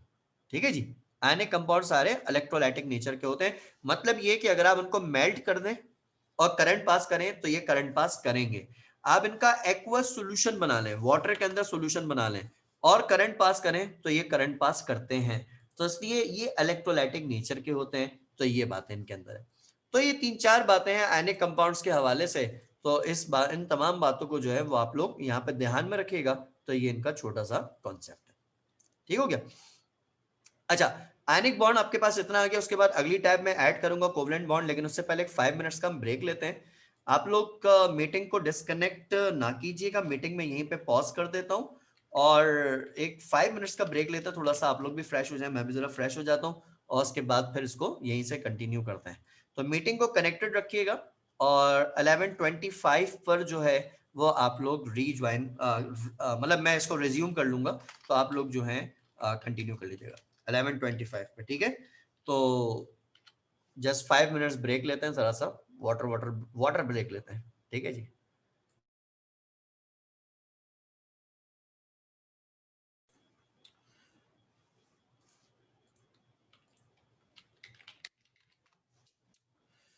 ओके स्टूडेंट्स, वेलकम बैक जी।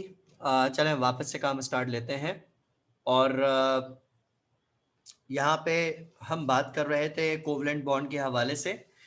फॉर्मल डेफिनेशन पहले इसकी देख लेते हैं किस तरह से ये प्रीवियसली डिफाइन किया जाता था, उसी की बेस पे फिर हम यहाँ पे एक्सप्लेन करेंगे इसको।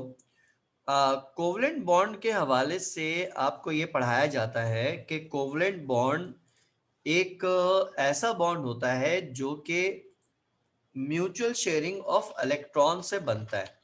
सही है, form by the mutual mutual sharing of electrons between two atoms, ठीक है। तो दो एटम्स के दरमियान इलेक्ट्रॉन्स की म्यूचुअल शेयरिंग से बनने वाला बॉन्ड कोवलेंट बॉन्ड होता है। म्यूचुअल शेयरिंग कहा जाता है इक्वल शेयरिंग को, यानी दो एटम्स बॉन्ड बनाने आ रहे हैं, तो पहला एटम अपना इलेक्ट्रॉन अपने साथ लेकर आ रहा है, दूसरा एटम अपना इलेक्ट्रॉन अपने साथ लेकर आ रहा है, और फिर वो दोनों उसको आपस में शेयर कर रहे हैं। तो ये जो इक्वल शेयरिंग होती है इसे म्यूचुअल शेयरिंग कहते हैं। तो इस म्यूचुअल शेयरिंग के नतीजे में जो बॉन्ड फॉर्म होता है, वो फॉर्म होने वाला बॉन्ड कोवलेंट बॉन्ड कहलाता है। तो कोवलेंट बॉन्ड की डेफिनेशन आपके पास सिंपल ये है कि एक ऐसा बॉन्ड जो कि म्यूचुअल शेयरिंग ऑफ इलेक्ट्रॉन के नतीजे में बनता हो, इस तरह के बॉन्ड को हम कोवलेंट बॉन्ड का नाम देते हैं। ये कॉन्सेप्ट जो है वो कोवलेंट बॉन्ड का है जो कि हम पढ़ते हैं। अच्छा, अब ये म्यूचुअल शेयरिंग कैसे होती है, क्या होती है और किस तरह से क्लासिफाई करते हैं, जरा इसको समझिएगा आप। कोवलेंट बॉन्ड को क्लासिफाई करने के दो मेथड्स हैं, ठीक है।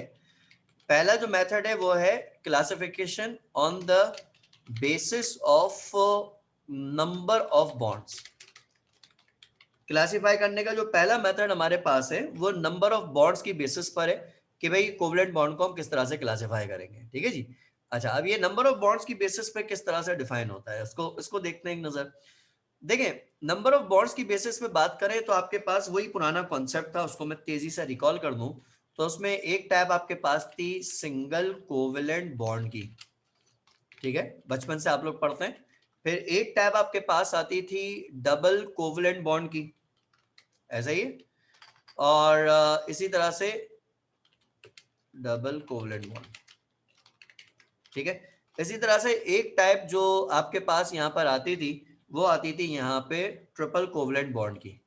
तो single covalent bond, double covalent bond and triple covalent bond, ये आपके पास क्लासिफिकेशन का तरीका था on the basis of number of bonds. अच्छा, इनमें कॉन्सेप्ट क्या यूज होते थे, छोटे छोटे सी बातें थी कि जब दो एटम्स के दरमियान एक एक इलेक्ट्रॉन की म्यूचुअल शेयरिंग हो, यानी पहला एटम है वो एक इलेक्ट्रॉन लेकर आ रहा है, दूसरा एटम है वो भी एक इलेक्ट्रॉन लेकर आ रहा है, तो one electron from each element. तो जब दो एटम्स के दरमियान एक एक इलेक्ट्रॉन की म्यूचुअल शेयरिंग हो, तो इस म्यूचुअल शेयरिंग के नतीजे में जो कोवलेंट बॉन्ड बनता है, वो बनने वाला covalent bond single covalent bond कहलाता है। तो mutual sharing of one electron between two atoms, उसको सिंगल कोवलेंट बॉन्ड कहते हैं। जैसे फॉर एग्जांपल, आपके पास हाइड्रोजन का एटम है, उसके वैलेंस शेल में वन इलेक्ट्रॉन है, और इसी तरह एक और हाइड्रोजन का एटम है, उसके वैलेंस शेल में भी वन इलेक्ट्रॉन है, और वो दोनों अपने एक एक इलेक्ट्रॉन को म्यूचुअली शेयर कर लें, तो फिर इनके दरमियान जो बॉन्ड यहाँ पे फॉर्म होगा वो सिंगल डैश लाइन से शो किया जाएगा क्योंकि एक इलेक्ट्रॉन इन्वॉल्व था। तो जो बॉन्ड बनेगा वो बनने वाला bond single covalent bond simply यहाँ पे कहलाएगा। तो सिंगल कोवलेंट बॉन्ड वो होता है कि जो वन इलेक्ट्रॉन की म्यूचुअल शेयरिंग से बनता है बिटवीन टू एटम्स, तो इसको नाम दिया जाता है सिंगल कोवलेंट बॉन्ड का। ये इस तरह से डिफाइन होता है। तो पुराने तरीके, पुरानी पुरानी बातें, ये बॉन्ड की थ्योरी पुरानी, ये सबने पढ़ी होगी, 9 के बच्चों को ये थ्योरी जो है वो पढ़ाई जाती है, इस तरह से होता है। अच्छा, इसी तरह डबल कोवलेंट बॉन्ड क्या होता है भाई? वो बॉन्ड जो दो एटम्स के दरमियान टू टू इलेक्ट्रॉन्स की म्यूचुअल शेयरिंग से बने। जैसे ऑक्सीजन है, ऑक्सीजन के वैलेंस शेल में 6 इलेक्ट्रॉन्स जो है वो प्रेजेंट होते हैं। वैसे तो एटॉमिक नंबर 8 है, टोटल 8 इलेक्ट्रॉन्स होते हैं, लेकिन वैलेंस शेल में 6 इलेक्ट्रॉन होते हैं आउटर मोस्ट शेल में। तो 1 2 3 4 5 6। इसी तरह ये दूसरा एटम है ऑक्सीजन का, इसके भी वैलेंस शेल में 6 इलेक्ट्रॉन्स हैं। तो 1 2 3 4 5 6, ठीक है। तो अब क्या करता है ऑक्सीजन? ऑक्सीजन सिंपल ये करता है भाई कि ये अपने इलेक्ट्रॉन को बराबर वाले ऑक्सीजन से शेयर करता है। तो इनमें दो दो इलेक्ट्रॉन की शेयरिंग होती है। लेफ्ट वाला ऑक्सीजन राइट वाले ऑक्सीजन से पहले इलेक्ट्रॉन को यूं शेयर कर रहा है, इसी तरह फिर दोबारा लेफ्ट वाला ऑक्सीजन राइट वाले ऑक्सीजन से दूसरा इलेक्ट्रॉन को भी शेयर कर रहा है। तो ये जो शेयरिंग है ये mutual sharing of two two electron from each side है। तो इसलिए जब बॉन्ड बनेगा तो बनने वाला बॉन्ड डबल कोवलेंट बॉन्ड कहलाएगा। अच्छा, यहाँ पे एक कंफ्यूजन ये होती है कि हमें कैसे पता चलेगा कि कब एक इलेक्ट्रॉन की शेयरिंग हो रही है, कब 2 इलेक्ट्रॉन की शेयरिंग हो रही है, और कब 3 इलेक्ट्रॉन की हो रही है? तो ये पता चलता है ऑक्टेट को कंप्लीट करने की रिक्वायरमेंट्स है। अगर एटम को अपना ऑक्टेट पूरा करना है या डुप्लेट पूरा करना है, तो जितने इलेक्ट्रॉन्स की कमी होगी वो उतने इलेक्ट्रॉन्स को म्यूचुअली शेयर करेगा। जैसे फॉर एग्जांपल हाइड्रोजन है, हाइड्रोजन का जो वैलेंस शेल होता है वो के शेल होता है। के शेल में मैक्सिमम कैपेसिटी 2 इलेक्ट्रॉन्स की होती है, जबकि हाइड्रोजन के शेल में एक इलेक्ट्रॉन उसका अपना प्रेजेंट होता है। तो इसके पास एक इलेक्ट्रॉन पहले ही प्रेजेंट है और मैक्सिमम एक और इलेक्ट्रॉन की कैपेसिटी है अपना डुप्लेट पूरा करने के लिए। तो वो उस एक इलेक्ट्रॉन की जो कैपेसिटी होती है उसको फिल करने के लिए वो यहाँ पे बराबर वाले हाइड्रोजन के साथ इलेक्ट्रॉन को म्यूचुअली शेयर करता है, जिससे फर्क ये पड़ता है कि ये जो म्यूचुअली शेयर्ड इलेक्ट्रॉन है ये लेफ्ट हाइड्रोजन के साथ भी काउंट होते हैं और राइट हाइड्रोजन के साथ भी काउंट होते हैं। यानी इस वक्त आपसे पूछा जाए कि लेफ्ट वाले हाइड्रोजन के वैलेंस शेल में कितने इलेक्ट्रॉन है, तो इसका आंसर सिंपल ये है कि लेफ्ट वाले हाइड्रोजन के वैलेंस शेल में इस वक्त 2 इलेक्ट्रॉन्स हैं। राइट वाले हाइड्रोजन के वैलेंस शेल में कितने इलेक्ट्रॉन है, तो भाई राइट वाला जो हाइड्रोजन है उसके वैलेंस शेल में भी 2 इलेक्ट्रॉन है। तो जो शेयर्ड इलेक्ट्रॉन होते हैं वो दोनों के साथ काउंट होते हैं। इसी तरह इसी बात को दोबारा ऑक्सीजन के एंगल से भी समझ लें कि भाई ऑक्सीजन है, अब ऑक्सीजन के वैलेंस शेल में पहले बात की जाए बॉन्ड बनाने से पहले, तो ऑक्सीजन के वैलेंस शेल में 6 इलेक्ट्रॉन प्रेजेंट होते हैं और इसका ऑक्टेट पूरा नहीं होता। ऑक्टेट पूरा करने के लिए वैलेंस शेल में 8 इलेक्ट्रॉन्स का होना जो है वो जरूरी है। तो ऑक्सीजन के वैलेंस शेल में 6 इलेक्ट्रॉन्स प्रेजेंट होते हैं। तो ये ऑक्सीजन करता है क्या है, ये ऑक्सीजन करता है ये कि अपना ऑक्टेट पूरा करने के लिए इसको 2 इलेक्ट्रॉन चाहिए, तो वो 2 इलेक्ट्रॉन्स को दूसरे वाले के 2 इलेक्ट्रॉन के साथ म्यूचुअली शेयर कर लेता है यहां पर। तो जब भी 2 इलेक्ट्रॉन्स की म्यूचुअल शेयरिंग हो जाएगी तो अब लेफ्ट ऑक्सीजन के वैलेंस शेल में आप इलेक्ट्रॉन काउंट करें तो लेफ्ट ऑक्सीजन के वैलेंस शेल में 2 + 2 + 2 प्लस ये वाले 2, 8 इलेक्ट्रॉन्स इस तरह से काउंट होंगे। और अगर आप राइट वाले ऑक्सीजन के वैलेंस शेल में काउंट करें तो राइट वाले ऑक्सीजन के वैलेंस शेल में भी 2 + 2 + 2 प्लस ये वाले 2, तो इसके वैलेंस शेल में भी 8 इलेक्ट्रॉन्स प्रेजेंट है। तो इस तरह लेफ्ट वाले ऑक्सीजन का भी ऑक्टेट यहाँ पे पूरा हुआ है और राइट वाला जो ऑक्सीजन है उसका भी ऑक्टेट यहाँ पे पूरा हुआ है। ये इस तरीके से जो है यहाँ पर होगा। इसी तरह नाइट्रोजन की बात करें, नाइट्रोजन का जो वैलेंस शेल होता है उसमें 5 इलेक्ट्रॉन्स प्रेजेंट होते हैं, एटॉमिक नंबर 7 होता है इसका। तो इसमें टोटल 7 इलेक्ट्रॉन होते हैं, 2 इलेक्ट्रॉन के शेल में होते हैं और 5 इलेक्ट्रॉन जो होते हैं वो उसके एल शेल में होते हैं। इस तरह से ये नाइट्रोजन का एटम है। इसी तरह यहाँ पे नाइट्रोजन का एक और इसी तरह का एटम है। अब यहाँ पे सिंपली क्या होगा कि भाई जो लेफ्ट वाला नाइट्रोजन है उसके वैलेंस शेल में 5 इलेक्ट्रॉन्स हैं, इसका ऑक्टेट पूरा नहीं है। ऑक्टेट पूरा करने के लिए टोटल 8 इलेक्ट्रॉन का होना जरूरी है, 5 प्रेजेंट है। तो ये अपना ऑक्टेट पूरा करने के लिए 3 इलेक्ट्रॉन्स को म्यूचुअली शेयर करेगा। तो इससे फर्क क्या पड़ेगा, जब वो 3 इलेक्ट्रॉन बराबर वाले ऑक्सीजन के साथ म्यूचुअली शेयर करेगा तो एक बॉन्ड फर्स्ट इलेक्ट्रॉन का बनेगा, एक बॉन्ड सेकंड इलेक्ट्रॉन का बनेगा, एक बॉन्ड जो थर्ड इलेक्ट्रॉन का बनेगा।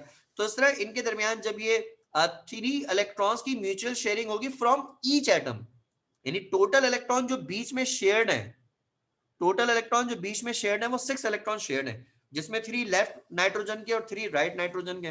तो यहाँ पे जब 3 electrons from each side mutual sharing होगी तो बनने वाला बॉन्ड जो बनेगा वो ट्रिपल कोवलेंट बॉन्ड यहाँ पे कहलाएगा। तो इसलिए ये चीज थोड़ा सा ये ध्यान में रखिएगा कि भाई आपके पास जो क्लासिफिकेशन होती है कोवलेंट बॉन्ड्स की on the basis of number of bonds की जाती है, तो single bond, double bond, triple bond करके जो है उसको क्लासिफाई किया जाता है। अच्छा, इसी तरह क्लासिफिकेशन का जो दूसरा तरीका है वो तरीका ये है on the basis of nature of bonds. Nature of bonds की बेसिस पर भी कोवलेंट बॉन्ड को क्लासिफाई किया जाता है। जब आप नेचर ऑफ बॉन्ड की बेसिस पे करते हैं, ये वाली क्लासिफिकेशन जरा ज्यादा इंपॉर्टेंस रखती है। जब नेचर ऑफ बॉन्ड की बेसिस पे क्लासिफाई करते हैं तो आपके पास 2 कैटेगरीज बनती है। एक बनती है नॉन पोलर कोवलेंट बॉन्ड की, सिंपली नॉन पोलर बॉन्ड जिसे हम कहते हैं, और दूसरी जो यहां पे बनती है वो बनती है पोलर कोवलेंट बॉन्ड की। ठीक है, तो एक नॉन पोलर बॉन्ड होता है और दूसरा जो होता है वो पोलर कोवलेंट बॉन्ड होता है। शॉर्ट सिंपल हम उसको पोलर बॉन्ड कहते हैं। तो अगर नेचर ऑफ बॉन्ड के ऊपर क्लासिफाई करेंगे तो आपके पास इस तरह की 2 कैटेगरीज बनेगी। अब ये होते क्या है, ये डिफाइन कैसे होते हैं, नाम आप लोगों ने यकीनी तौर पे पहले सुना होगा, पढ़ा होगा, नॉन पोलर को और पोलर को। तो ये क्या होते हैं, किस तरह से होते हैं, जरा उस पर हम बात करते हैं। नॉन पोलर बॉन्ड का देखिए सिंपल कॉन्सेप्ट ये होता है कि जब 2 सिमिलर एलिमेंट्स के दरमियान बॉन्ड बनता है तो बनने वाला बॉन्ड जो होता है वो नॉन पोलर होता है। और इसी तरह जब 2 डिसिमिलर एलिमेंट्स के दरमियान बॉन्ड बनता है तो डिसिमिलर एलिमेंट्स के दरमियान बनने वाला जो बॉन्ड होता है वो पोलर बॉन्ड होता है। ठीक है, तो इसलिए नॉन पोलर और पोलर का ये आप ध्यान में रखिएगा कि भाई ये सिमिलर और डिसिमिलर एलिमेंट्स के ऊपर जो है वो डिपेंड कर रहा होता है, ये इस तरह से होता है। ठीक है, अब बात यहाँ पे कहने की है, जैसे फॉर एग्जांपल अगर आपके पास हाइड्रोजन का एटम हाइड्रोजन से बॉन्डिंग कर रहा है, भले वो सिंगल बॉन्ड बनाया, डबल बनाया, ट्रिपल बॉन्ड बनाया, डजंट मैटर, अगर सेम एलिमेंट बॉन्ड कर रहे हैं, हाइड्रोजन हाइड्रोजन से, क्लोरीन क्लोरीन से, नाइट्रोजन नाइट्रोजन से, ऑक्सीजन ऑक्सीजन से, तो जब दो सिमिलर एलिमेंट्स बॉन्डिंग करते हैं तो बनने वाला बॉन्ड जो होगा वो नॉन पोलर होगा। और जब दो डिसिमिलर एलिमेंट्स बॉन्डिंग करेंगे, जैसे हाइड्रोजन क्लोरीन से, हाइड्रोजन फ्लोरीन से, डिफरेंट एलिमेंट्स बॉन्डिंग कर रहे हैं, तो बनने वाला बॉन्ड जो है वो पोलर बॉन्ड होगा। डिसिमिलर एलिमेंट जब भी बॉन्डिंग करते हैं तो उसमें ये चीज याद रखिएगा कि जिस पे जब दो एलिमेंट बॉन्डिंग करते हैं तो जिसकी इलेक्ट्रोनेगेटिविटी ज्यादा है, जैसे हाइड्रोजन और फ्लोरीन की बात करें तो फ्लोरीन की इलेक्ट्रोनेगेटिविटी ज्यादा होती है 4.0, हाइड्रोजन की इलेक्ट्रोनेगेटिविटी कम होती है 2.1। तो जिसकी इलेक्ट्रोनेगेटिविटी ज्यादा होती है उस पर पार्शियली नेगेटिव चार्ज आता है, जिसकी इलेक्ट्रोनेगेटिविटी कम होती है उस पर पार्शियली पॉजिटिव चार्ज आता है। ठीक है, जब भी दो डिसिमिलर एलिमेंट बॉन्डिंग करते हैं तो एक एलिमेंट पार्शियली नेगेटिव और दूसरा लाजमी तौर पर पार्शियली पॉजिटिव होता है। जब किसी एटम पे इस तरह के पार्शियल चार्जेस आ जाएं, जैसे पार्शियल नेगेटिव आए या पार्शियल पॉजिटिव आए, तो शायद हमने पहले भी पढ़ा था कि भाई इस तरह के जो पार्शियल चार्जेस आते हैं, इन पार्शियल चार्जेस को नाम दिया जाता है पोल्स का, ये पोल कहलाते हैं। और इस तरह का जो मॉलिक्यूल होता है वो पोलर मॉलिक्यूल कहलाता है। तो HF का मॉलिक्यूल एक पोलर मॉलिक्यूल है, HCl का मॉलिक्यूल एक पोलर मॉलिक्यूल है, क्योंकि इन पे पोल्स जनरेट हुए हैं, इन पे partial positive partial negative charges generate हुए हैं, तो इनको पोल कहते हैं। यहां पे मैं इसको रोक के एक एक टैली करवा लूं एक बात को, ताकि वो आपको क्लियर रहे, इसमें कंफ्यूजन ना हो कि देखो एक चीज होती है आइन और एक चीज होती है पोल, दोनों में फर्क होता है। जरा यहां पे देखते हैं, जब कोई एटम इलेक्ट्रॉन को कंप्लीटली गेन या लूज कर ले तो उसके ऊपर टोटली पॉजिटिव चार्ज होता है और टोटली नेगेटिव चार्ज होता है, दिस इज कॉल्ड आइन। जैसे सोडियम है, हाइड्रेशन में पढ़ाया था मैंने, सही है, ठीक है ठीक है। जैसे सोडियम है उस पर टोटली पॉजिटिव चार्ज है या नेगेटिव चार्ज है, तो सोडियम का ये कैटाइन है और क्लोरीन का ये एनाइन है। ठीक है, तो जब टोटल पॉजिटिव या नेगेटिव चार्ज होता है तो वो आइंस कहलाते हैं, कैटाइंस एनाइंस। और जब टोटल के बजाय इस तरह के पार्शियल पॉजिटिव और पार्शियल नेगेटिव चार्जेस होते हैं तो इन पार्शियल चार्जेस को नाम दिया जाता है पोल्स का, पॉजिटिव पोल्स नेगेटिव पोल्स। और इस तरह के मॉलिक्यूल जो हैं वो डायपोल्स यहाँ पे कहलाते हैं। तो इसलिए चीज ध्यान में रखिएगा कि जब दो सिमिलर एलिमेंट्स के दरमियान बॉन्ड बनता है तो नॉन पोलर होता है, डिसिमिलर एलिमेंट्स के दरमियान बॉन्ड बनता है तो वो पोलर बॉन्ड कहलाता है। तो इसलिए जरा इस बात को जो है वो याद रखिएगा। ये दो बातें यहाँ पर हो गई।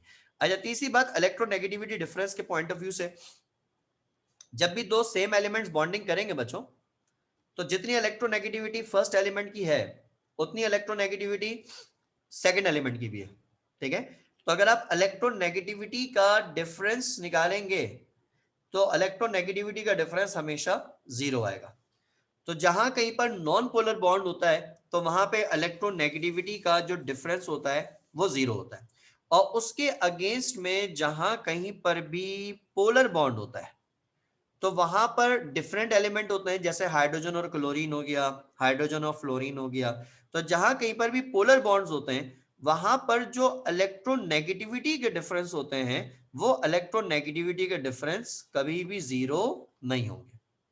ठीक है, इलेक्ट्रोनेगेटिविटी का डिफरेंस जीरो से हमेशा जो है वो डिफरेंट होगा, जीरो से ज्यादा होगा, तो कभी भी जीरो नहीं होगा। जैसे हाइड्रोजन और फ्लोरीन या हाइड्रोजन और क्लोरीन, क्लोरीन की इलेक्ट्रोनेगेटिविटी 3.5 है और हाइड्रोजन की इलेक्ट्रोनेगेटिविटी 2.1 है। तो अगर HCl में हाइड्रोजन और क्लोरीन का इलेक्ट्रोनेगेटिविटी डिफरेंस निकालें तो ये इलेक्ट्रोनेगेटिविटी डिफरेंस तकरीबन 1.4 का आता है। HF में इलेक्ट्रोनेगेटिविटी डिफरेंस निकालें तो ये इलेक्ट्रोनेगेटिविटी डिफरेंस तकरीबन 1.9 का आता है।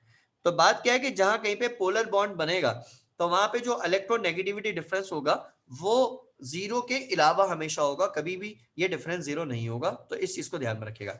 उसके अलावा इसकी स्ट्रेंथ आप लोग ध्यान में रखिएगा कि जो हमारे पास ये नॉन पोलर बॉन्ड्स होते हैं ये थोड़ा कंपैरेटिवली जो है वो वीकर होते हैं, और जो हमारे पास पोलर बॉन्ड्स होते हैं ये नॉन पोलर के कंपैरिजन में थोड़ा सा स्ट्रॉन्गर होते हैं। ठीक है, तो पोलर बॉन्ड्स जो होते हैं these bonds are stronger than non polar bond. तो ये चीज भी आप जो है वो ध्यान में रखिएगा, इसको याद रखिएगा कि भाई यहाँ पे इस तरह से होता है। पोलर बॉन्ड की स्ट्रेंथ की वजह ये होती है कि इसमें दो तरह के फोर्सेस हैं। एक तो ये कि भाई इनमें कोवलेंट बॉन्ड की वजह से अट्रैक्शन है, और दूसरा इनमें पार्शियल पॉजिटिव और पार्शियल नेगेटिव चार्जेस होते हैं। तो ये ऑपोजिट चार्जेस भी अट्रैक्ट कर रहे होते हैं, तो इसलिए इनके इनमें दो एडिशनल मतलब एक एडिशनल फोर्स आ जाती है।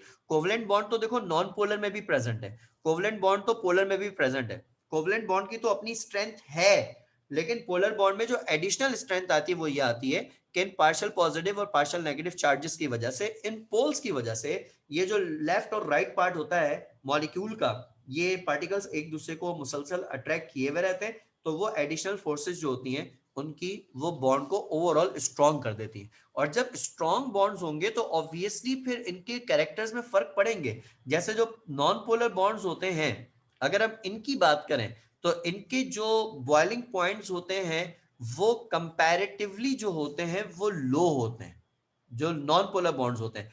इसी तरह से जो पोलर कंपाउंड्स होते हैं, इनके जो बॉइलिंग पॉइंट्स होते हैं, ये बॉइलिंग पॉइंट्स कंपैरेटिवली हाई होते हैं, यानी नॉन पोलर के कंपैरिजन में इनके बॉइलिंग पॉइंट हाई होते हैं। ये होता है, इनका बिहेवियर डिफरेंट होता है। इनका बिहेवियर थोड़ा सा आयनिक बॉन्ड से मैच करता है, आयनिक कंपाउंड से मैच करता है, ठीक है। तो ये चीज जो है वो जरा सा आप याद रखिएगा क्या होता है। अच्छा, इसमें बिल्कुल एमन में इस बात को बिल्कुल अभी यहाँ पे मेंशन भी कर देता हूँ, एक मिनट रुक जाइएगा। तो इसलिए इनके बॉइलिंग पॉइंट्स पे फर्क पड़ेगा, इनकी वोलेटिलिटी पर भी फर्क पड़ता है, वोलेटिलिटी पे भी फर्क पड़ता है कि जो नॉन पोलर बॉन्ड्स होते हैं वो हाईली वोलेटाइल होते हैं, यानी इस तरह के जो मॉलिक्यूल्स होते हैं ये बहुत तेजी से एवापोरेट होने की टेंडेंसी रखते हैं, जो नॉन पोलर होते हैं।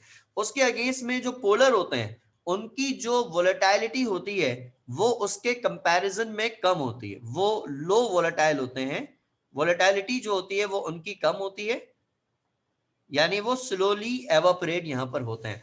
तो इसलिए जो पोलर बॉन्ड्स है ना उनके बिहेवियर कुछ कुछ आयनिक बॉन्ड से मैच करते हैं, इसलिए हम ये कहते हैं कि जो पोलर बॉन्ड होता है इनमें स्लाइटली सा आयनिक कैरेक्टर होता है, ठीक है, इनमें स्लाइटली सा आयनिक कैरेक्टर होता है, यानी इनके बिहेवियर जो होते हैं वो प्योर नॉन पोलर बॉन्ड जैसे नहीं होते और प्योर आयनिक बॉन्ड जैसे भी नहीं होते। सही है, ये जो पोलर बॉन्ड्स होते हैं ये होते कोवलेंट बॉन्ड्स हैं, लेकिन इनका बिहेवियर आयनिक बॉन्ड से काफी हद तक, आयनिक कंपाउंड से काफी हद तक जो है वो करीब करीब होता है। तो इसलिए हम कहते हैं कि इनमें आयोनिक कैरेक्टर होता है। जैसे कोवलेंट बॉन्ड का बॉइलिंग पॉइंट लो है, आयनिक वालों का बॉइलिंग पॉइंट हाई है। तो पोलर बॉन्ड जो होते हैं ये होते कोवलेंट बॉन्ड्स हैं, लेकिन इनका बॉइलिंग पॉइंट्स हाई होते हैं, तो इनका बिहेवियर जो है थोड़ा थोड़ा कुछ जगहों पे आयनिक कंपाउंड से मैच करता है, तो इसलिए इनमें आयोनिक कैरेक्टर थोड़ा सा प्रेजेंट होता है। तो ये एक थोड़ा सा फर्क है यहाँ पे। और जितना ज्यादा इलेक्ट्रोनेगेटिविटी का डिफरेंस होगा आयनिक कैरेक्टर उतना ज्यादा होगा। जैसे HCl और HF में इलेक्ट्रोनेगेटिविटी का डिफरेंस ज्यादा है, 1.9 है, तो इसलिए इनमें आयोनिक कैरेक्टर जो होगा वो ज्यादा होगा HF में as compare to HCl। Maximum कितनी हो सकती है बॉइलिंग पॉइंट, ये है क्वेश्चन पोलर बॉन्ड्स के हवाले से। पोलर बॉन्ड्स के जो बॉइलिंग पॉइंट अगर मैक्सिमम जाते हैं पोलर मॉलिक्यूल्स के, तो ये बॉइलिंग पॉइंट तकरीबन 200 डिग्री सेंटीग्रेड तक रफली जाते हैं। इससे ऊपर नॉर्मली इनके बॉइलिंग नहीं जाते, यानी 200 220, इससे आगे जो है ना ये बॉइलिंग पॉइंट इनके नहीं होते पोलर मॉलिक्यूल्स के।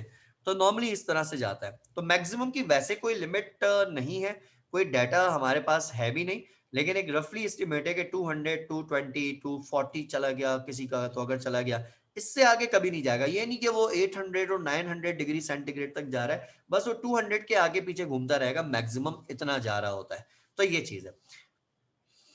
अच्छा, बाकी एक और क्वेश्चन था कि पोलर बॉन्ड का इलेक्ट्रोनेगेटिविटी डिफरेंस 0 से 7 के दरमियान तक होगा।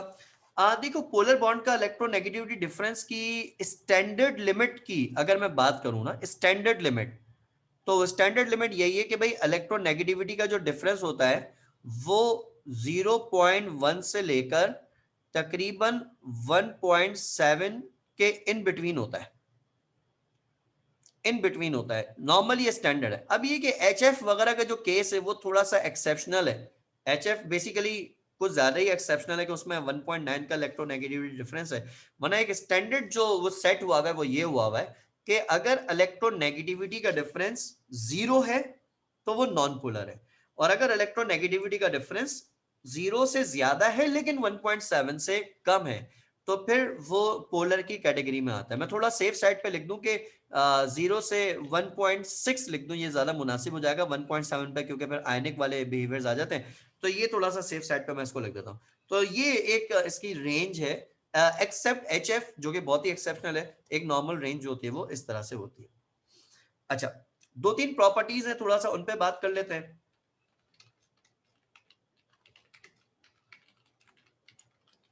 प्रॉपर्टीज ऑफ कोवलेंट कंपाउंड्स पे थोड़ा सा यहाँ पे बात कर लेते हैं कि क्या क्या प्रॉपर्टीज इनकी होती हैं। देखें, आयनिक बॉन्ड से और कोवलेंट बॉन्ड को आपस में कंपेयर किया जाए तो आयनिक बॉन्ड एक बहुत स्ट्रॉन्ग बॉन्ड है और कोवलेंट बॉन्ड उसके कंपैरिजन में एक वीकर बॉन्ड है, ठीक है। तो एक तो ये बात सबको पता होनी चाहिए कि it is a weaker bond as compare to ionic bond. तो आयनिक के कंपैरिजन वीकर है, तो वीकर बॉन्ड होने की वजह से इसके बिहेवियर्स में जाहिर सी बात है कि फर्क है। अब क्या क्या फर्क है? आयनिक कंपाउंड्स के मेल्टिंग बॉइलिंग पॉइंट बहुत हाई होते हैं, इनके लो बॉइलिंग पॉइंट्स होते हैं, ठीक है, एक ये फर्क है। दूसरा ये कि आयनिक कंपाउंड जितने होते हैं वो सॉलिड फॉर्म में एग्जिस्ट करते हैं, और ये यूजुअली एग्जिस्ट करते हैं गैस की फॉर्म में और लिक्विड्स की फॉर्म में, और लिक्विड की फॉर्म में भी इनमें जो होते हैं वो ज्यादातर वोलेटाइल लिक्विड्स होते हैं, ठीक है। तो कोवलेंट, अच्छा, जब हम कोवलेंट कंपाउंड के बिहेवियर की बात करते हैं ना, तो हम बेसिकली नॉन पोलर कंपाउंड्स की बात कर रहे होते हैं, सही है। अगर हम कहते हैं ना आयनिक कंपाउंड को कोवलेंट से कंपेयर करें, तो आप आयनिक कंपाउंड को किसी नॉन पोलर वाले को देखते हुए कंपेयर करेंगे, पोलर वाले से नहीं करेंगे, क्योंकि पोलर वाले जो होते हैं उनमें आयनिक कैरेक्टर होता है, तो इसकी कंपैरिजन नॉन पोलर से होगा हमेशा, ठीक है। अगर कहीं पे कोवलेंट बॉन्ड का वर्ड इस्तेमाल हो रहा है तो बेसिकली नॉन पोलर बॉन्ड की बात होती है, प्योर कोवलेंट कंपाउंड वही होते हैं जो नॉन पोलर होते हैं। तो इसलिए जो नॉन पोलर कंपाउंड्स होते हैं ये यूजुअली गैस की फॉर्म में होते हैं, या फिर ये लिक्विड फॉर्म में अगर होंगे तो ये वोलेटाइल लिक्विड्स होते हैं, यानी तेजी से एवापोरेट होने की इनमें ये एबिलिटी होती है, ठीक है। इन कोवलेंट कंपाउंड्स में ये होता है, और लो बॉइलिंग पॉइंट होता है। उसके अलावा ये अपने प्योर फॉर्म में नॉन इलेक्ट्रोलाइटिक होते हैं, non electrolytic in pure state, यानी अपनी प्योर फॉर्म में करंट को पास नहीं करते। अगर ये बिल्कुल प्योर फॉर्म में, तो आप इनमें से करंट पास नहीं कर सकते कुछ भी करके, ठीक है। तो इसलिए थोड़ा सा ये दो तीन बातें हैं, और ये बाकी के आयनिक कंपाउंड्स कलरलेस होते हैं, कोवलेंट कंपाउंड्स मिक्स होते हैं। ज्यादातर कोवलेंट कंपाउंड कलर्ड होते हैं, कुछ कलरलेस भी हो सकते हैं, तो उसके कलर की प्रॉपर्टी में जो है ना वो कोई पर्टिकुलर ट्रेंड नहीं है, मिक्सअप हुआ हुआ है कलर्स के हवाले से, तो उसके कुछ इस तरह के बिहेवियर्स जो है ना वो इसके याद रखेगा। तो बहरहाल ये तीन चार कैरेक्टर्स हैं, बाकी आप लोगों को थोड़ा सा इसको रट्टा मारना पड़ेगा, देखना पड़ेगा। तो ये तीन चार कैरेक्टर्स हैं, इसको आप लोग जरा ध्यान में रखिएगा। तो यहाँ पर दो टाइप्स बॉन्ड की आज आ गई, एक आयनिक बॉन्ड आपके पास है और दूसरा कोवलेंट बॉन्ड है। तो ये इसका बेसिक आइडिया जो है वो आपने याद रखना है कि ये है या नहीं है। बाकी एनटीएस में जो चीज आती है, मैं दोनों बातें डिस्कस कर लेता हूँ, क्योंकि मैंने अभी इस चैप्टर का रिड्यूस सिलेबस वाला जो पार्ट है मैंने लेक्चर से पहले उसको आज नजर नहीं डाली, वरना मैं एक नजर देख ही लेता हूँ। तो पहले तो मैं जरा रिड्यूस सिलेबस के पॉइंट ऑफ व्यू से यहाँ पे क्विकली आपसे बात करूं, तो इस चैप्टर का जो रिड्यूस सिलेबस के लिहाज से पॉइंट ऑफ व्यू से चीजें डिस्कस की हुई हैं, उसमें इन्होंने डायपोल मूवमेंट को डिस्कस किया हुआ है, बॉन्ड एनर्जी को, सिग्मा पाई को, हाइब्रिडाइजेशन को, शेप ऑफ मॉलिक्यूल को, हाइड्रोजन बॉन्ड को डिस्कस किया हुआ है। इंटरेस्टिंग चीज ये कि डायपोल मूवमेंट कोई भी टीचर कोवलेंट बॉन्ड के बगैर पढ़ा ही नहीं सकता। तो बड़ी अजीब सी बात है, इन्होंने डायरेक्ट डायपोल मूवमेंट पढ़ाने को कह दिया है, तो it is near to impossible. लेकिन ये है कि भाई इन्होंने यूनिट नंबर 4.5 से चैप्टर को स्टार्ट किया हुआ है, बाकी चीजें इसके अंदर इन्होंने रिड्यूस से हटा दी हैं, तो ये इसका सिलसिला है। तो फिलहाल हम ये करेंगे, कल कोऑर्डिनेट कोवलेंट बॉन्ड का टॉपिक है वो पढ़ाऊंगा, उसके बाद फिर हम मॉडर्न केमिस्ट्री पे स्विच करेंगे, क्योंकि कोऑर्डिनेट कोवलेंट बॉन्ड समझने के एक क्लासिकल केमिस्ट्री का पार्ट है, देन उसके बाद मॉडर्न केमिस्ट्री का पोर्शन आ जाएंगे, तो हम ऑटोमेटिकली रिड्यूस सिलेबस से शिफ्ट हो जाएंगे। रिड्यूस सिलेबस में मॉडर्न केमिस्ट्री के जो पार्ट्स है ना वो दिए हुए, क्लासिकल केमिस्ट्री फिलहाल हटाई हुई है, तो इसलिए ये मसला है रिड्यूस सिलेबस में। तो बहरहाल ये चीज है। अच्छा, एनटीएस में आता रहा है, बिल्कुल आता रहा है एनटीएस में। एनटीएस में भाई ये जो लेटेस्ट एनर्जी के पॉइंट्स हैं ये पूछे जाते हैं। और एनटीएस में अक्सर इस तरह से होता है, मैं चैप्टर 3 पढ़ाते वक्त ये क्वेश्चन पूछना चाह रहा था लेकिन फिर मैंने कहा वहां पे नहीं पूछूंगा। अक्सर एनटीएस में ये भी क्वेश्चन आया हुआ है, ये क्वेश्चन भी आया हुआ है डाउ के पेपर में, और एनटीएस में डाउ के पेपर में ये वाला क्वेश्चन भी आया हुआ है। बेसिकली इसके अंदर आया हुआ क्या है, आपको इक्वेशन दे दी, जैसे सोडियम वाली इक्वेशन दे दी और डेल्टा एच की वैल्यू दे दी, और फिर पूछते हैं कि in this reaction delta H represents dash. अब वो ऑप्शन दे देंगे heat of formation, ionisation potential, electron affinity, bond energy, फला फला फला फला। तो इस तरह से सोडियम के ऊपर भी आ चुका है, मतलब कैटाइन के ऊपर आ चुका है, इसी तरह से एनाइन के ऊपर भी आया हुआ है, अलग अलग ईयर में आया हुआ है। तो दो क्वेश्चन तो ये हैं जो एनटीएस के पास पेपर में आपको मिल जाएंगे, डॉ के पेपर में आप देख लीजिएगा क्या है। लेटेस्ट एनर्जी की डेफिनेशन एक दफा आ चुकी है, लेकिन ये मेरे ख्याल में एनईडी के पेपर में शायद आई थी, एनटीएस में मुझे याद नहीं है, लेकिन ये एक दफा जो है वहां पे आ चुकी है। ये जो कैरेक्टर्स हैं आयनिक कंपाउंड्स के,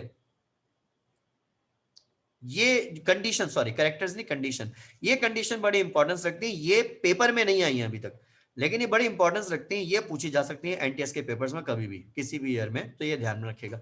बाकी single bond, double bond, triple bond पे तो नहीं आया हुआ इतना कभी भी एनटीएस में। हाँ अलबत्ता ये जो हमारे पास नॉन पोलर बॉन्ड और पोलर बॉन्ड्स हैं, ये समटाइम्स आइडेंटिफाई करने को दे देते हैं कि भाई कौन सा बॉन्ड पोलर है या कौन सा नॉन पोलर है, इस चीज के ऊपर वो अक्सर क्वेश्चन बनाते हैं। तो इस तरह की बातें जो है ना वो एनटीएस पेपर में आई हुई हैं।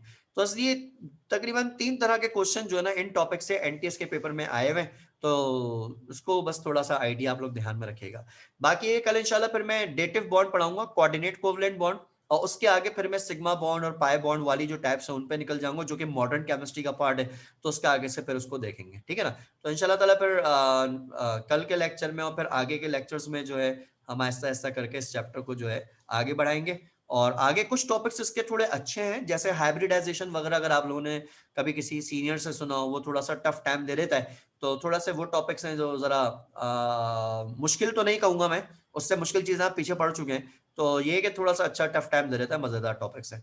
तो देखते हैं इंशाल्लाह, मेरे ख्याल में 2 to 3 वीक्स में ये चैप्टर इंशाल्लाह ताला we will try our best कि हम इसको प्रॉपर तरीके से कंप्लीट कर सकें। और अच्छा आप लोग बच्चों टेस्ट एमसीक्यूज के देते जाएगा, मैं एमसीक्यूज अपलोड करता जाऊंगा और टॉपिक्स बताता जाऊंगा।